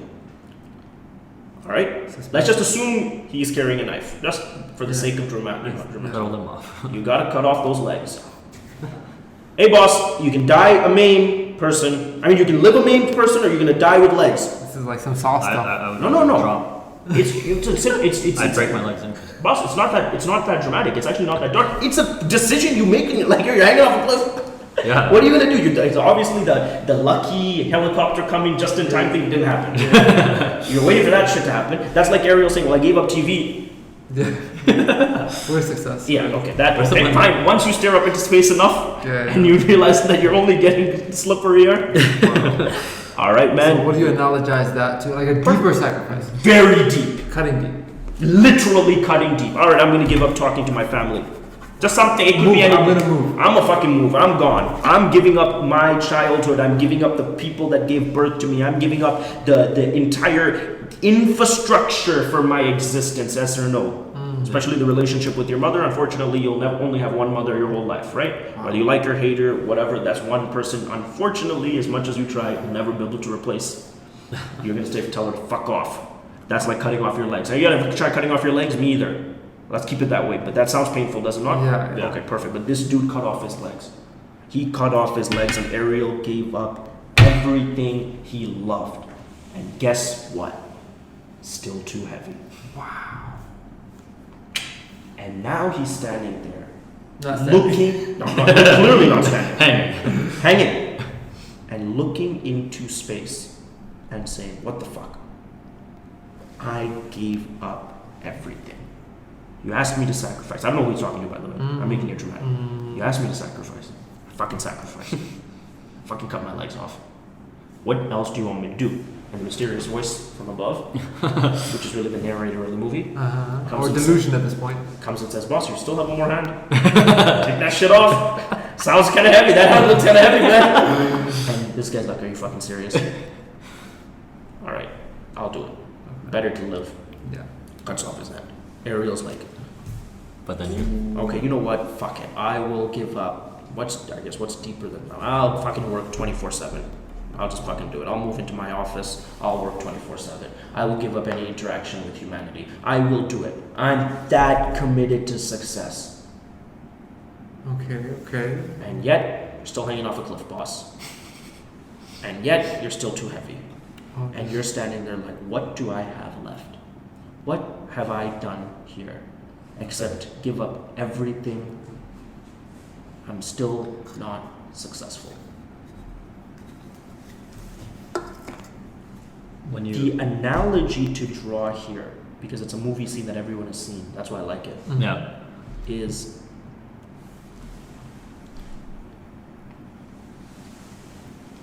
desiring success and thinking you are going to sacrifice is equivalent to that clown. First of all, he thought he was quite sacrificial. What he doesn't understand is that gravity doesn't speak in the language of sacrifice. Right? Nor does That, success. did you get my point? Yeah. And neither nor does success. So yelling out your sacrifices to the ether or God or law of attraction, whoever the hell you're talking to, assuming they conceivably understand your gibberish, that you're a sacrificial person, is lunacy. Yeah. Okay. Doesn't matter how much you think you sacrifice. Right. I'd love for you to negotiate that with Right. gravity. Right. Um, And of course, in our heads, our sacrifice is so much more grandiose. oh yeah, man. Fuck. Idea of flag football. Like, can you imagine? Like, man, I've given up everything for this. Like, I've like them. Okay, that's fine. That's all fine and dandy. Yes, you did. Yeah. You did that. Yeah. Congrats. You know what? Not only that, you fucking gave up your family and now you're working 24/7. You did that. Yeah. I'd love to see you negotiate with anyone but me. Talk to gravity. Talk to the conception of success. You're not going to find him and he's not going to hear you. You're speaking in English and he understands Mandarin. This is like success. Sacrifice to success is like talking English to a Mandarin speaker. You're not getting anywhere. So what does this person on the cliff? So the person on the cliff, What a cliffhanger. like the cliffhanger. Coming back to this person, the kid, Yeah. Ariel. Ariel must understand, as the guy on the cliff, before he even gives up flag football. I'm going back now. Is this something I want? Because if it is something I want, it is something I already am. Yeah. In other words, to bring it back. You said something about Gary Vee earlier, right? Yeah. You said that people are inspired to be like him. Right. No, I get that. LeBron, Gary Vee, whoever your idol is, right? Bill Gates, whoever. Let's just use Bill Gates. All right, let's use him a younger person. Give me Let's say Gary Vee. I just don't like giving him more publicity. Yeah, he's drowning. You've already said his name several times. Me saying someone's name is like, Hail Mary full of grace. Give me someone who's on the come up. Who's on the come? Or not even on the come up. Just give me someone who's like more like a shallow success story. Well, the thing is hard to know about those people. Because No. They're shallow. They're highly visible. Yeah. Like trucks with nothing in them make loud noises. Okay, so who's the cool kid that? Okay, no. Okay, let's just use an athlete because I think it's objective and we all like athletes, right? Yeah. Who doesn't like an athlete, right? Let's just use LeBron because everyone watching will know who that is at least, right? Maybe they won't even know who Gary Vee is, right? So let's just use LeBron, right? Okay, obviously, who doesn't want to be LeBron James? I mean, you can walk down the street in any city, any country, be like, hey, do you want to swap your life with his? And they'll be like, sure. Because it's looking at him, it's like magnificence, right? It's obviously God-given athleticism, but a tremendous amount of accolades. He's incredibly rich, incredibly successful, storied player. Multiple businesses, and just fucking ridiculous, right? Nike's largest, and I mean, some just ridiculous, right? The list could not be longer. Okay, so is it valid as a young Ariel watch Wolf of Wall Street to aspire to that? Of course it is. All that he has to do before he sacrifices flag football is run a simple cost-benefit analysis and remember that Mr. LeBron James has already gotten here. And that, trust me, Mr. Ariel, you will not even get close. You will not shine LeBron's shoe until you cut off everything on this list. Everything. No, not this. This is like you wouldn't get to look at LeBron until like within I say you would not get a shot until you cut off your hands. Wow. Are you really down? Because yes, is it magnificent to be LeBron James? Of course. But is it magnificent to get your legs cut off while becoming LeBron? I assure you he did, metaphorically speaking. Yeah. I assure you. Yep. If that is something that excites you, this is what I realized. This is when I knew I was going to be someone. What excited me was the cutting my legs off. Oh wow! I didn't even You're see twisted. it. I'm twisted. I'm just lucky like that. No, I'm lucky like that though. I never had to be convinced of someone's You don't need the motivation. No, I fucking love the idea that like, oh my goodness, like, are you telling me that like, let's just use LeBron as someone that's already fucking given up everything? You don't get to his position without doing that. I mean, he's given up everything. He has done more ruthless self-deprecation than any human in his field. There's no question about that. Yeah. Is that something that turns you on? Or are you turned on by his accomplishments? Because if you're turned on by his accomplishments, I assure you, watching him from your high-definition TV eating chips is much more pleasurable than trying to become him. Yeah. Right? It's like the idea. Like, you know who has the best view of a game? The guy watching at home. Oh, Yeah. The guy watching at home has the best view of a game, not the person playing. Yeah. The person playing is sweaty, Yeah. out of breath, likely to get injured, Yeah. and no matter what he does in this game, tomorrow everyone's talking shit. The spectators are the. Spectators are blessed. Yep. So before you even conceive, why sacrifice? Oh wow. That's a really good point. Obsess. If you are naturally twisted, or can at least format your consciousness, subconsciousness to be twisted, and you get off at the grimy shit that these guys go through, The process. oh, then you don't even need you're there, boss. Wow, that's very true. You're there. Well, you're just like, it's a couple minutes. Like, don't worry, time will catch up. You're Yeah. already there. But if you're someone that needs to sacrifice, the idea of sacrifice would never come out of such a person's mouth. Sacrifice what? Yeah. I don't like any of the shit that you guys do. The shit you guys do is mad boring. You get my point? Yeah. You making me play flag football on a Tuesday is sacrifice. Wow.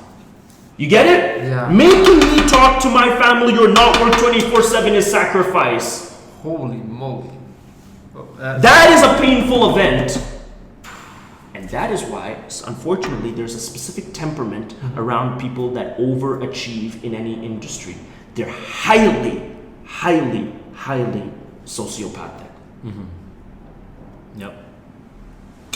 So the real question is, gentlemen, ladies and gentlemen, if you ever watching this and you are making life decisions about where you want to pursue yourself, just be clear that when you are making objectives, when you are launching the bow and arrow, when you are looking at your target, make sure you understand that if you hit this baby, it's gonna be a lot of blood. If you Yep. like the smell of blood, shoot. Wow. Because the fried chicken that you get is way after a lot of shit that went down to get that chicken. That's true. You get my point? Yeah. They like the end result, but not the process. Like Yeah. the point is like, fuck the process. It's the same thing. Like there's no process. You get my point?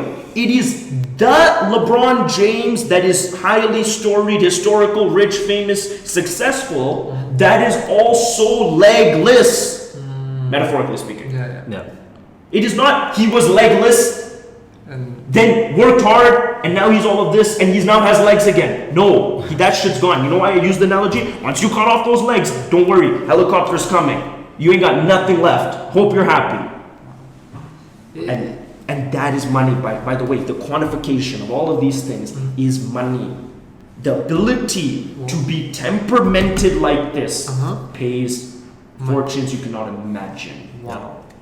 And the requirement, the concept that this is sacrifice to you, the idea that you are entitled to anything because you sacrifice, you're not even in the race, you're not even a spectator in my opinion, you are guy standing outside the stadium thinking the game is happening outside. Like you are lost your mind. And that's what I think about people who are quote unquote sacrificing. That is what I think about people who think that they have a difficult life. Yep. That is what I think about people who think that they are in some tumultuous, there's some perseverance. I hate the fucking word persevering. That is the most ridiculous. Persevering what? Persevering what? Man, this is definitely a very, I don't know, psychotic or extremist view that is required for the kind of Top 1%. actualization of a 12.0. full human's potential, which I don't think most people are not even able to even fathom. Forgive me, do you want me to moderate this? I can actually, just before you finish it. Guys, you don't need to go here. To 24/7. Why? That's ridiculous. Okay. You need to just figure out, hey, as soon as something feels like sacrifice, that's your potential. Oh. So my point is, let's just say this is LeBron James. Yeah. Okay, maybe your goal is not to be LeBron James. Maybe you're completely content with being a high school basketball coach, but that's still more than you are today. Okay. You can still pursue further. Definitely. You don't have to cut off your You don't need to be Einstein. You can still be a physicist. Right. Yeah. Yes or no? Yes. Correct. Yes. But that is a good. Yo, but the key to even being the high school basketball coach is, what do you like about that? Do you like the accolades, or do you like the fact that you're gonna wake up at 4 a.m. to go open that gym? That's what you gotta love. It is wherever you find, you can just go down this list. As soon as it feels like sacrifice, potential. Wow. And find contentment there. That's it, boss. Speaking of gym, this can be analogized to the person that looks the most fit and has the most ripped body is not probably the person that went into the gym 4 or 5 a.m. 4 or 5 times a week with the end in mind. Rather, just this is an obsession. This is what I am. I am a healthy. I am a athlete. I'm a warrior, or that sort of identity through which they went, and they loved the process. If they got the end result without the process, they would maybe slide into depression because they would still continue to go to the gym because it's just their nature. I would even go a step further. I don't think they need to convince themselves that they're healthy. I just think they like inflicting pain. Oh wow, Yeah. that's Yeah, but what is being healthy is just like a word that humans use because they're not quite just, they like inflicting pain. These are sadistic people that go to the gym. What are you doing when you go to the gym? Just technically speaking here. You're ripping the tissues of your cell. Yep. If that was in any other generation, that would be called a sadistic person. That is a person who inflicts pain. And by the way, if your doctor is telling you like you should go for walks, that's not what we're talking about. We're talking about people who go into a gym to morph their body, to change their tissue structure, their bone structure by force. Yes or no? That is not a person. Like, I agree with everything you said. Just let's be clear here. You must love the shit. What other people look at, wow, Yeah. he looks great. Yeah. That guy didn't even remember that he looks great. Yeah. You're like, what? Oh, time to inflict some pain. Yeah. You get my point? Man. Everyone's looking at the wrong things. Now to us, because we're not in such a physical shape, we Right. look at the wrong thing. Oh. Just like when someone looks at me or someone looks at you, they're looking at the wrong thing. Wow. Right? Yeah. The impressive part, not impressive, the joy. I think there's another thing. What you gotta love about the gym is the shitty drive to the gym. If you love that shitty drive to the gym, you're gonna be fine. You're gonna be Arnold, man. They didn't know stopping you. You get my point? Yeah. You gotta, and that's the cheesy, corny quote that I hate to repeat: champions are made when nobody is watching. The realism in that quote is somehow, some way, you're a tormented individual that loves some real painful shit. Yeah.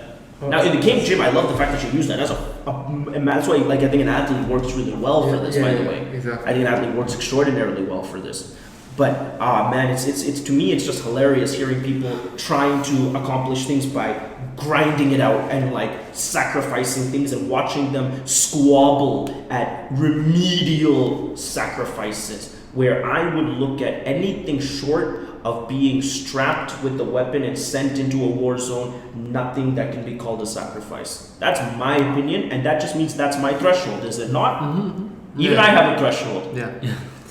Now, with these mind warping views of both what the costs of success, the concept of success and identity and profession. I wanted to know. That's also why I didn't call the show "Cost of Success," because I Oh, don't think there's any cost to it. wow. Okay, so You get my point? Yeah, yeah, yeah. The Exactly. cost of success would allude to the fact that there's something you Right. can give up Yeah, you're making in order sacrifices. to think. But there's a cost of money. Yep. That's actually that's a numbers thing, Yep. right? But yeah, but I didn't want to interrupt. I'm sorry. I wanted to know from Ariel, like, has your mind also been warped to understand now more of the identity that one must really accept and adopt to actualize their success, or because right now with this it's called like gilded like what's it called, fool's gold. Okay, let's call it full gold. Yeah, fool's gold. Like I think the sacrifices of what someone are leading this generation into, of this is what's grandized, this is success, is nothing compared to what you just mentioned. Like Yep. what you just said is like you need to put into an asylum of some nature, because you are not. You're beyond just the work ethic needed to become successful. You're inflicting self-damage. I also hate that word, What? work ethic. Work ethic. Okay. Yeah, it would make sense that Sean. No, I just don't understand it. I mean, I just hate words I don't understand. Like, I have a pretty good vernacular. Okay. I would love to know what work ethic means. Yeah. It's hard to explain. Is an ethic, like, just forget about work for a second, is an ethic, from my understanding, an ethic is some modality of your value set? Like, my ethics are X, Y, Z. Is that something fair to define it as? Yeah, okay, yes. Or I'm asking, maybe you have a different Work ethic. Yeah. Oh gosh. Well, I mean, first, like, let's define both words individually. Maybe we can concatenate them more successfully. It's like doing Work ethic something. means what? The degree to which you are good at working? No. That's what on like the outside. That's No, but work ethic, like you're looking at someone, like let's say a LeBron, and people always say, oh, he has such an incredible work ethic. Oh, Bill Gates' work ethic is so amazing. What does that mean? What do you think they would say about that? They would find that quite funny. Yeah, They would it's find it just like, well, what are you talking about? Yeah, this is what I do. Like I'm an ant. Like I build hills. That ant has great work ethic. It Is that sounds ant a weird. good work? Is like ant has good work ethic? I mean, I don't like. Sure, I guess like. Only compared to like lazy ants. I've never met a lazy ant. Have you met a lazy ant? I've never met a lazy ant. Nope. I've met lazy humans though. So, in regards to everything, how do you analyze or digest his views of what it takes? it makes me. I've been called a sociopath on some very actually often. So I'm now that he's saying all this, I'm like, It's a positive. Yeah, it's like instead of like making it low key, You make it high key. exactly. Yeah. Now it's like taking it to the next level. Yeah, the one thing I was gonna say was that to clarify one thing. Now I can't remember because his point was so good. But sorry, ask your question again. In regards to what he digested from your statements and your views of what it takes to actually actualize potential. Yeah. And so as you were saying about about Oh, sorry. Yeah, now I putting remember. that Thank you forefront. for jogging my memory. A good list. I would say this: if you have extrapolated anything from what I said, apart from the fact that it's weird, strange that someone thinks like this, which is a fair Yeah. extrapolation, is this has a tremendous amount to do with things you don't control. Yeah. Yeah. And I'll give you one thing: I am a very lucky person. Because we do not really get to control too much, consciously speaking, after a certain age, what we love to do, right? Like you said, cooking or some shit like that, right? Yeah. So that, let's just say, is out of our control. Like for all intents and purposes, let's say it's out of our control. We can obviously argue that later as well. Okay. But let's just say what you love is, after the age of 8, is kind of there now. And you're going to die with that love, right? Then the question is, which one of those loves in 2020 make money? Yeah. Yeah. And that's something else you can't control. Oh, I see. So what you're saying is that you would have been doing what you're doing regardless of the profitability of it, but I mean, it's corny to say that, Yeah, but yeah. that is realistically the truth. And I was just tremendously lucky that in 1996, or in the era that preceded 1996, the year I was born, that the things that made me extraordinarily happy, i.e., just working on tremendously difficult analytical problems, pays very well. Now, had I been born 500 years earlier, I would have died. Because I would have came outside and said, guys, let's build some cool, like, innovative technologies and exactly. They would have been like, Run all right, boss, arrow. how high can you jump? Because I jump real high, and I would have died very quickly. Yes or no? Yeah. And so, had I been born in Renaissance Italy, Lorenzo the Magnificent would have been like, here, Sharpen, here's a paintbrush, and I would have been like, I'm good at selling stuff. Do you get my point? And he would have been like, oh man, you're such a loser. Like, you get my point, right? And Yeah. had I been like, so in different areas in different times, which you don't really control either. I'm not sitting here saying that you're fucked or something like that. I'm just saying more like you must come to terms with the things. Now, what I do believe, and maybe to end optimistically where you're going with this, in 2020, by grace of God, because of the communication systems we have today, primarily the internet, but also the blockchain soon to be, everything can make some money. yeah, exactly. Internet makes it easier. If you were obsessed with dogs, Yeah. it has never been easier to make a fortune. Dogs is too easy. If Dogs. You make a lot of money being if you're obsessed with dogs. obsessed with, I mean, the if you're obsessed with like leather imported from the western part of Australia, some random obscure niche, you can still make a living. Actually, it's hard to find something that if you're not obsessed with and don't create content around, that you do create content around, that you won't find an audience with which to monetize. Exactly, and so that's pretty uplifting, no? Yeah. And so It is. that's It's very uplifting, yeah. So actually. all I'm saying is, you need to tell me, hey, listen, for me, the construction of a business, particularly in financial technology, is something I'm willing to die for. Okay. Okay, no one else can say that. I've never met someone who can say that. But if you ask me, hey Sharp, are you willing to die for some good food? I'll be like, I'm not even willing to give up flag football. But there is someone that's willing to die for good food. Yeah. Get my point? That person just needs to diagnose that and figure out how to make money in It's that. the diagnosing part that most people. Why is everyone trying to be LeBron? Yeah. That's absurd. Yeah. Exactly. Or like trying to be Bill Gates. That's the most absurd thing in the world. You tell me what you want to do so you never have to. You never have to just. You're a being. Yeah. I should have to come and interrupt you. Did you eat today? Yeah, which people have to do that with Sharpan. Ariel, what did you take away from the conversation that we had today? Because there's a lot. There was a lot. Yeah. Yeah. So, So, like, what did you I'm still processing. processing? Okay. What I'll mention, was it something that you think you'll marinate more on and come to some deeper, more authentic versus this gilded fool's gold Yes. sort of approach of until I get to X,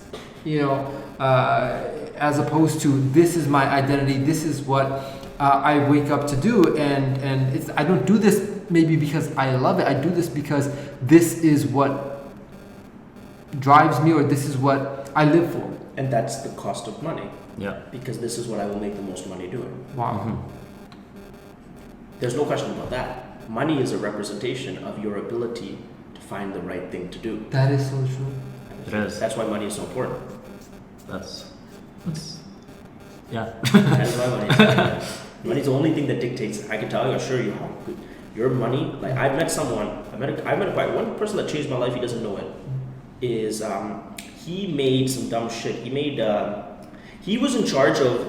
In Canada, we have these it's a store called Tim Hortons, okay, and there's like these famous drinks, like iced cappuccinos and whatnot, right? Mhm. And the stupid lids that go on them are like really obscure lids, right? Because they're foamy, but they're like liquid drinks, so you need to have a specific type of plastic. Like he owns the factory company that produces all those lids. I met him once. I'm just quite funny. We were meeting him some random place, and I did not know that. Obviously, how does he walk around with I'm the lid manufacturer? No, right? And obviously, but I could tell he was quite wealthy. And he came and said like, yeah, this is what I do. I was astonished. I did not even conceive that was a thing. And I probably drank some 700 ice caps in my day. Mhm. I never conceived that someone had to make this lid. Yeah. And not only did someone make it, someone made it so well that guy made a fortune. Yeah. How did that impact your? Because that came to the realization that if you can diagnose, Mm. that guy became wealthy, or Yeah. his money is a representation of him finding that. Wow.